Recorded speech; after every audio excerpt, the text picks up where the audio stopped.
할렐루야. 굿TV 세상을 보는 창 오세고감을 시청하시는 시청자 여러분, 안녕하십니까. 저는 선한이웃교회를 담임하고 있는 김온유 목사입니다. 우리 좋으신 하나님께서 제 강의를 시청하시는 모든 분들께 큰 은혜 주시기를 주 예수님의 이름으로 축복합니다. 오늘은 경계선 성격장애라는 데 대해서 여러분께 말씀을 드리고자 합니다. 여러분, 사람에게는 보이는 인격이 있고 보이지 않는 인격이 있습니다. 보이는 인격에 대해서는 우리가 잘 아시다시피 첫째, 몸입니다. 몸. 얼굴 표정에서 나타나는 것, 몸의 행동에서 나타나는 것. 그 다음에 언어. 이 두 가지가 보이는 인격의 큰 두 가지입니다. 인격은 어디서 나타나느냐? 먼저 언어에서 나타납니다. 쓰는 지성적 언어인가? 아니면은 무지한 언어인가? 다른 사람을 알아주는 언어인가? 자기만 아는 언어인가?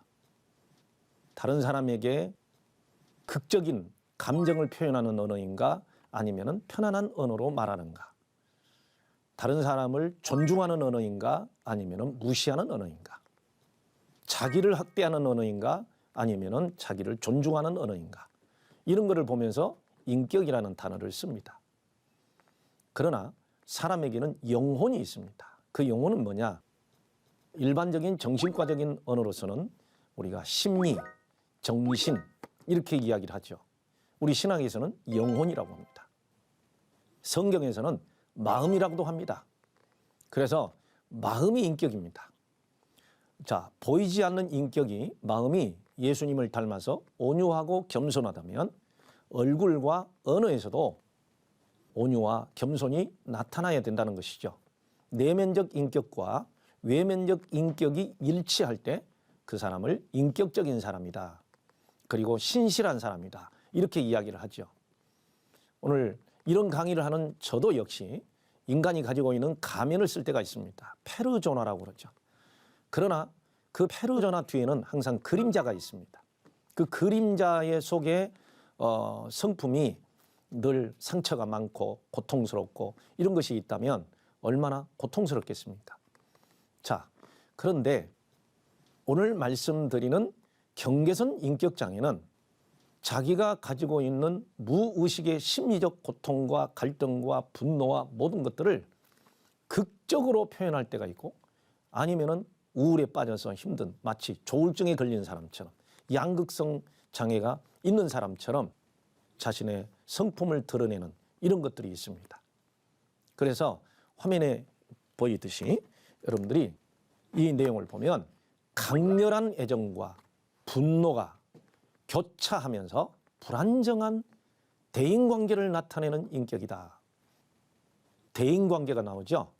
이 대인관계가 안정스럽고 예수님처럼 사랑스럽고, 그리고 대인관계가 원만한 사람을 우리는 인격적인 사람이다. 이렇게 이야기를 하는데, 애정과 분노가 교차하는 이런 상황들에 있을 때 타인과의 이 대인관계에서 얼마나 불안정스럽겠습니까? 그리고 경계선 인격장애는 심한 충동성이 있습니다. 그리고 조절이 잘 안 됩니다. 어떤 것을 계획하고 그 계획한도 내에서 한다든지 이렇게 돼야 되는데, 분노가 올라오면 조절이 안 되고, 우울이 또 생기면 그냥 조울에 마치 걸린 것처럼 죽기까지 하려고 하는 이러한 것들. 그래서 심한 충동성, 그리고 반복적인 자살, 그리고 자해적 행동이 일어나는 것을 우리는 경계선 인격장애라고 합니다. 최근에 어떤 고등학교 이제 3학년을 마친, 그리고 대학에 들어가려고 했지만 이러한 조울증과 경계선 인격장애를 가진 한 자매가 계속 지금 회귀 상담과 치유를 받고 있는데, 도저히 이 조울증적인 현상들이 쉽지가 않아서 약물 치료를 받게 하고 상담 치료를 받게 했습니다. 좀 끔찍한 얘기지만 강의를 듣다가도 상담을 하다가도 자해 행동이 충동적으로 일어나서 달려나가가지고 자해를 하고 하는 일들이 많습니다. 그래서 어쩔 수 없이 병원에 격리 입원시켜서 한 달 정도 치유를 받게 하고 그러고 나서 다시 상담을 시작을 해서 지금은 많이 좋아진 상태가 되었습니다. 왜 그럴까요? 그 자매가 가지고 있는 그 삶에는 강력한 애정과 분노가 극적으로 교차됩니다. 왜 그랬을까요? 성폭행을 당하고 과거에 부모로부터 받았던 강력한 억압이 있었습니다. 그런 가운데서 조절되지 않는 상황들이 벌어지기 때문에 이러한 것을 우리는 대인관계에서까지도 이러한 자의적인 행동이 나오기 때문에 경계선 인격장애다. 그렇게 이야기를 하죠. 그리고 이 경계선 인격장애는 대인관계하고 자아상이 굉장히 정서적으로 불안정합니다. 특히 자아상에 문제가 있습니다. 이 자아상은 실제적으로 이제 어떤 합리적이고 현실적인 문제에 있어서 나는 건강한 사람이야. 나는 행복한 사람이야. 그리고 나는 충분한 사람이야. 이런 거를 느끼고 살아야 되는데 자신의 열등감과 수치감이 많기 때문에 대인관계에서 자기의 자존심을 건드리는 일이 생기면 그저 그냥 죽고 싶거나 공격하고 싶은 이런 것들이 있다는 거죠. 이러한 경계선 인격장애는 성인기 초기에 시작해서 다양한 상황에서 또 일어날 수 있습니다. 여러분, 경계선이라는 걸 원래 두 가지로 우리가 봅니다. 하나는 바운더리, 하나는 보더라인, 이 두 가지인데 바운더리는 나를 지킬 수 있는 힘, 그 경계선, 이거를 바운더리라고 한다면 보더라인이라고 하는 거는 우리가 뉴로시스, 신경증이냐 아니면 정신증이냐, 사이코시스라고 그러죠. 이게 정확하게 경계선이 돼야 되는데 정신증도 아니고 신경증도 아닌 이 모호한 그러한 경계선이라는 의미에서 보더라인 디스오더라고 그렇게 이야기를 합니다. 그래서 본인도 이게 조울증처럼 우울증이 있기도 하고 아니면은 경조증이 있기도 하고 여기에다가 망상이 더해지면 그거는 정말 정신분열이죠. 그런데 이 정신증과 신경증에 속하는 증상을 일부 나타내면서 그 어느 쪽에도 분류하기가 아주 어려운 이 중간 상태, 이거를 우리는 경계선 이렇게 이야기를 합니다. 이게 정신과적인 면에서 말하는 경계선은 보더라인이고 상담학적인 입장에서 말하는 인간관계에서는 바운더리라고 이야기를 하죠. 제가 기회가 되면 여러분에게 바운더리 프로블렘, 경계선 문제에 대해서 한번 상담을 할 때가 있을 것입니다. 자, 정신증 증상을 지속적으로 나타내지 않지만 일시적으로 현실 검증력이 저하를 보이고 충동 및 감정 조절에 심각한 곤란을 나타내는 그러한 상태를 경계선이라고 그렇게 이야기를 하는 것입니다. 감정 조절에 심각한 곤란을 느낀다. 인간은 하나님께서 주실 때, 우리 인간을 창조하실 때 하나님의 거룩한 지성으로 감정을 조절하도록 만들어 놓으셨습니다. 아멘입니까? 여러분, 사람이 감정대로 살면 짐승보다 못할 때가 많습니다. 그런데 하나님께서는 지성을 주셔서 그 지성이 두 가지로 오는 거죠. 하나는 현실에 입각한 지성, 두 번째로 영성과 양심에 입각한 지성, 이 두 가지가 우리의 감정을 조절하게 되어 있습니다. 그거를 리비도를, 이들을 이고와 슈퍼이고가 조절을 한다. 이렇게 말하는, 심리학에서 말하는 그 조절과 성경에서 말하는 하나님의 은혜, 성령의 능력, 그리고 인간의 하나님의 형상, 이것이 바로 조화된 것이라고 말할 수 있겠죠. 우리가 조절이 없다면 아주 심각한 상태가 오는 것입니다.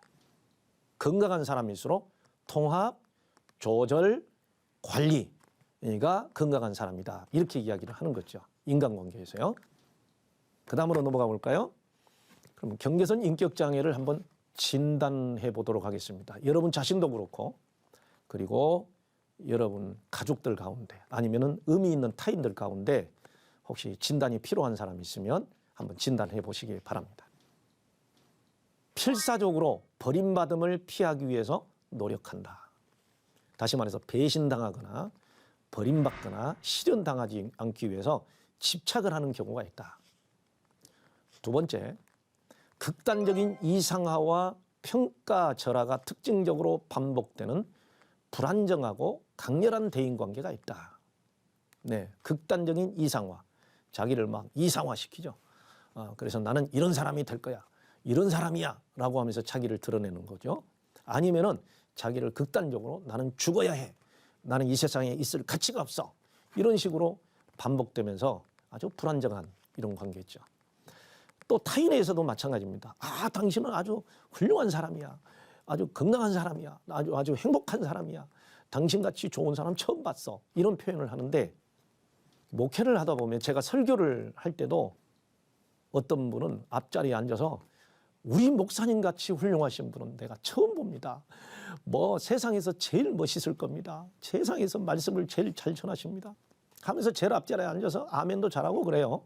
그런데 조금만 실망감이 느껴지면 앞자리에서 뒷자리에 가고 기둥 뒤에 숨고 다른 사람 뒤에 숨어서 어쩌면 우리 목사님이 그러시냐고. 자, 이런 어떤 그 심각한 자기 감정 표현을 하는 그런 분들이 있어요. 이런 분들이 바로 경계선 인격장애라고 말할 수 있습니다. 사람이 그럴 수 있다라고 생각을 해야 되는데 그렇지는 않는 거죠. 그 다음에 이제 정체감 혼란이 있습니다. 원래 정체감 혼란이라는 건 두 가지입니다. 하나는 자신의 어떤 존재에 대한 정체감, 두 번째로는 자기 기능에 대한 정체감이 있는데 자기 존재에 대한 그 정체감도 아주 혼란스럽고, 그리고 자기가 할 수 있는 것과 할 수 없는 것에 대한 것도 아주 혼란스러워서 흑백 논리가 굉장히 강합니다. 이걸 파국적 사고라고 그러죠. 죽기 아니면 살기, 죄 아니면 의, 지옥 아니면 천국. 이런 사람하고 대화할 때는 아주 불안합니다. 그리고 화가 나고 너무 대화가 안 되죠. 이러한 경계선 인격장애를 우리가 진단해 볼 수 있겠습니다. 그 다음에 손상을 줄 수 있는 충동성이 있습니다. 다시 말해서 낭비를 막 그냥 심각하게 하고 돈이 있는 대로 그냥 다 써버리기도 하고 기분만 좋으면 그냥 있는 돈 다 써버립니다. 그리고 성관계에서도 극적으로 성에 집착을 해서 성관계가 아니면은 사랑의 관계가 아니다라고 생각을 하고 집착을 하고 성 중독에 빠지는 경우도 있습니다. 그리고 물질을 남용을 하고, 다시 말해서 알코올을 남용을 한다든지 아니면 마약 남용이라든지, 그러고 운전을 해도 아주 무모하게 운전을 하고 그러면서 스릴을 즐기고 그리고 폭식을 하고 이러한 것들이 일어날 수 있습니다. 그러면서 옆에 있는 사람이 늘 불안하죠. 무섭죠. 그리고 반복적인 자살 행동을 한다든지, 실제로 또 죽지는 않아요. 제가 요즘 한 3사람 정도의 지금 경계선 인격장애를 가지고 있고 그리고 약물 치료를 받고 있는 조울증 환자들을 지금 상담을 하고 또 강의를 하고 있는데 참 극적인 행동이 많습니다. 그래서 옆에 보호자가 반드시 있어야만 하는 그런 상황들에 있습니다. 그리고 현저하게 기분 변화에 따른 정서의 불안정성이 있습니다. 다시 말해서 가끔 심한 불쾌감 아니면 민감성 그리고 불안 등이 몇 시간 지속이 되고, 그리고 또 이런 사람은 만성적인 이 공허감에 시달립니다. 어떤 목표를 성취를 하고 어떤 사랑을 많이 하고 해도 항상 가슴이 허하게 비어 있습니다. 다시 말해서 만족감이 없다는 것입니다. 그래서 가끔 물어봅니다. 지금 기분이 어때요? 그러면은 쏘 합니다. 뭐 그저 그렇습니다. 이런 사람은 아주 기분이 좋아요, 이런 말을 하기를 싫어합니다. 극히 좋아야 좋다고 합니다. 그래서 자기를 깨달은 사람이니까 지금 기분이 어때요? 그러면은 어느 정도 치유가 된 사람은 저는 마음이 편한 상태는 좋은 것입니다, 이렇게 대답을 할 수 있어요. 그 말은 무슨 말입니까? 나는 만족이 없는 사람입니다, 이런 뜻이거든요. 그래서 어떠한 극적인 만족감을 얻기 위해서 아니면 또 사람들에게 공감을 받기 위해서 행동을 하는 이러한 것들을 우리는 경계선 인격장애라고 그렇게 합니다. 자, 그 다음으로 넘어가 볼까요? 아주 부적절하고 심한 분노를 느끼거나 분노를 조절하기가 힘이 듭니다. 그래서 자주 우라통을 터뜨리고 지속적으로 분노하고 잦은 육체적 싸움을 하는, 다음에 제가 말씀드렸지만 마치 반사회 인격장애를 가진 것처럼 신체적으로 막 폭력을 행사하면서 싸움을 일부러 걸고 싸우면서 쾌감을 느끼는 이런 상태가 될 수도 있습니다. 그리고 그런 사람은 스트레스와 아주 관련된 망상적인 사고나 심한 해리 증상을 일시적으로 나타낼 수 있습니다. 스트레스와 관련된 망상적 사고라는 것은 스트레스를 해결하기 위해서 전쟁터에 나가서 자기가 어떤 영웅이 된다든지, 그 영웅이 되는 전쟁터에서의 영웅은 뭐겠습니까? 아주 비참하게 상대방을 적군을 죽이는 그런 망상적 사고. 그러면서 스스로 기쁨을 느끼고, 또 심한 해리 증상이라고 하는 것은 과거의 무의식 가운데 묻혀져 있는 거절에 대한 분노를 그냥 막 표현을 하는데 자기가 아닙니다. 사람이 볼 때는 귀신 들렸든지 미쳤든지 둘 중에 하나인데, 그런 해리 증상을 나타내고 시간이 지나서 왜 그랬냐 물어보면은 제가 언제요? 이렇게 대답을 해버리는 경우도 있습니다. 이거는 정말 극단적인 치료가 필요하죠. 그래서 경계선 성격 장애의 가장 큰 특징은 극단적인 심리적 불안정성입니다. 심리적 불안정성입니다. 분노의 수준을 넘어선다든지 우울의 수준을 넘어서서 자살과 극단적 행동의 그 불안정성, 이렇게 말할 수가 있겠죠. 자, 그 다음으로 넘어가 볼까요? 그러면 이 BPD라는 것은 경계선 인격 장애의 그 약자입니다. 예, 그래서 Borderline Personality Disorder의 약자이기 때문에 이해해 주시기 바랍니다.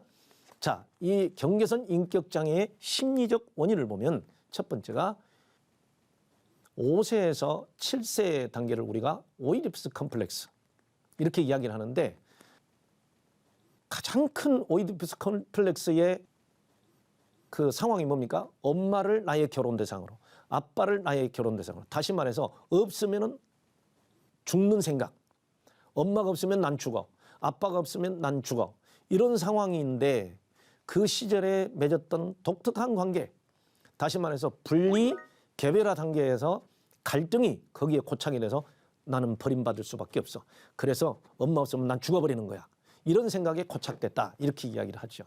그러다 보니까 성인이 되어서도 엄마로부터 자신이 버림받게 되는 것에 대한 강력한 두려움을 반복적으로 경험하고, 혼자 있는 것을 참지 못하고 중요한 타인으로부터 버려지는 것을 아주 두려워하게 되는데, 이것이 경계선 인격장애의 시작이다, 이렇게 심리학자들은 이야기를 하고 있습니다. 자, 우리가 이런 강의를 듣다 보면 인격장애의 모든 것은 다 어디에서 오는 거죠? 제가 전에 한번 인터뷰할 때 드린 말씀이 있는데, 사회자께서 저에게 이렇게 물어보시는 게 있어요. 가출하는 청소년들을 문제하라고 그러는데 어떻게 해결합니까? 그래서 제가 그런 얘기를 한 적이 있습니다. 문제하는 없다, 문제 부모가 있을 뿐이다, 이런 얘기를 다른 분들이 하신 것을 회자해서 드려지는 말씀이 있었습니다. 여러분, 그렇습니다. 인격장애의 시작은 가정에서부터 시작됩니다. 자, 그 다음에 부모에 대한 양가 감정이 원인이다. 양가 감정은 여러분들이 잘 아시겠죠? 부모가 좋으면서도 싫은, 좋으면서도 불쌍한, 불쌍하면서도 혐오하는 이런 관계거든요. 그래서 부모는 자녀들은 언젠가는 분리를 하게 돼 있습니다. 분리를 하는 것을 우리는 개별화 이렇게 이야기를 하는데, 분리와 개별의 단계에서 엄마의 좋은 면과 나쁜 면을 경험할 때 양가 감정이 아주 심해집니다. 성인기에도 극적인 양가 감정을 경험하면서 극적인 인격으로 고착이 될 때 이 경계선 인격장애라고 그렇게 이야기를 하는 거죠. 여러분, 사람이 좋을 때가 있으면 싫을 때가 있고, 전도서에 보면 던질 때가 있으면 거둘 때가 있고, 사랑할 때가 있으면 어떨 때는 미움이 생길 때도 있는 것이거든요. 이런 거를 인정을 못하는 거죠. 특히 어린 시절에 충격적인 외상이 있을 수 있습니다. 그래서 버림받음과 학대를 경험할 때 경계선 인격장애를 가지고 올 수 있습니다. 자, 그 다음으로 한번 넘어가 볼까요? 우리는 이제 그 인격장애도 그렇고 어떤 불안장애도 그렇고 정신질환도 그렇고 모든 것을 보면 이제 신경생물학이라는 단어를 씁니다. 아니면 신경심리학이라는 단어를 씁니다. 왜냐하면 심리적인 문제와 신경계통의 문제, 다시 말해서 중추신경과 자율신경, 체성신경 이런 신경과의 관계를 우리가 연구하고 같이 나눠보기 때문에 선천적으로 가족이 매우 감정적이고 충동적인 가정에서 이런 경계선 인격장애가 태어날 수 있다는 거예요. 선천적으로 아주 예민한 가정들이 있어요. 그래서 그거를 직관적이다, 인투이션, 어떨 때는 아주 센서티브하다, 감각적이다, 그리고 예민하다 이런 것들을 우리가 말할 수 있는데 가정이 그런 가정이 있을 수 있죠. 그다음에 우리의 그 행복 호르몬, 조절 호르몬인데 원래 세로토닌이라는 것은 조절 호르몬입니다. 어린 시절에는 무조건 12살 때까지 이 세로토닌이 잘 나와야 됩니다. 행복한 가정, 좋은 가정에서 세로토닌이 잘 나오게 되어 있습니다.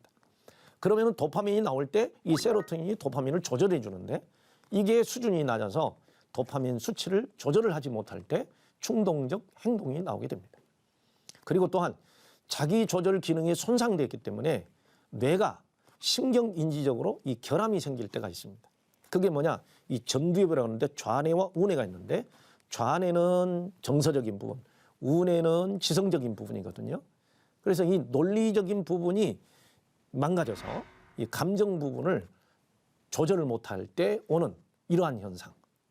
특히 어린 시절에 부모가 일찍 돌아가셨거나 아니면은 양육기관에 맡기고 헤어져 버렸거나 그리고 극한 폭력과 외상 이런 것이 있을 때 뇌의 생화학적 기능, 다시 말해서 이 세로토닌 분비가 이렇게 감소된 상태에서 오래되다 보면 결국은 도파민이 조절이 안 돼서 도파민 과잉증, 다시 말해서 도파민 과잉증은 그게 바로 중독이 되거나 경계선 인격장애나 그리고 또한 신경학적으로는 이제 경조증이 생길 확률이 많이 높아지는 거죠. 자, 그러면 우리가 그들의 왜곡된 생각을 한번 점검해 볼 수 있습니다. 어릴 때부터 부모의 관계, 가족 관계 이런 관계 속에서 손상을 입은 그들의 마음에는 어떤 경험이 신념이 된다고 그러죠. 강력한 경험을 3번을 경험하게 되면 신념이 돼버립니다. 그래서 세상은 위험하고 악의에 가득 차 있다. 나는 상처받기 쉬운 존재다. 나는 원래부터 환영받지 못한 존재다. 버림받거나 배신당하는 것은 죽음보다 더 고통스러운 것이다. 이것이 바로 그들의 굳어진 왜곡된 생각들입니다. 예, 여러분 아까도 말씀을 드렸지만 조울증과 경계선 장애는 좀 비슷합니다. 그래서 조울증은 경조증과 우울증의 극적인 교차가 일어나는 신경증적 기분 장애입니다. 조울증과 경계선 장애는 우리는 공병질환이라고 그렇게 말합니다. 2가지 질병을 이상을 같이 가지고 있을 때 공존질환, 공병질환 이렇게 설명을 하기도 합니다. 네, 그 다음으로 넘어가세요. 그러면 경계선 인격장애의 개인 심리치료를 하게 되는데 상당히 어렵습니다. 그래서 그들은 상당히 비협조적이고 공격적으로 반응하고 치료 시간을 지키기가 이게 쉽지가 않습니다. 어떨 때는 자해나 자살로 위협을 할 때가 있습니다. 그리고 또한 빈번한 심리적인 위기와 치료자에 대한 다양한 요구가 굉장히 많습니다. 그래서 어떨 때는 병원에 입원시켜서 치료하는 경우도 있고요. 심한 경우에는 어떨 때는 장시간의 시간을 내서 상담하고 치료할 필요가 있습니다. 그러면은 정신역동적 치료는 뭐라고 할까요? 내담자의 자아를 강화시켜서 불안과 충동에 대한 통제력을 향상시키고 내담자의 부모에 대한 상처를 통합시켜서 안정된 자기인식과 대인관계를 유도하는 것이 중요합니다.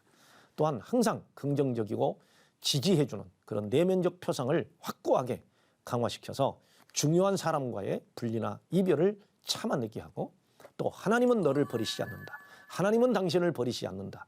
라고 하는 것을 확실하게 해주는 것이 필요할 때가 많습니다.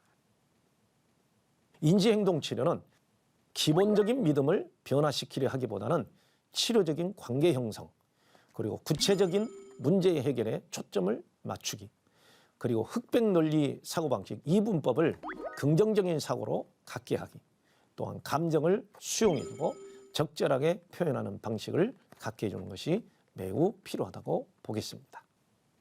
자, 정신과적인 치료가 정말 필요합니다. 입원 치료, 약물 치료가 필요할 때가 있습니다.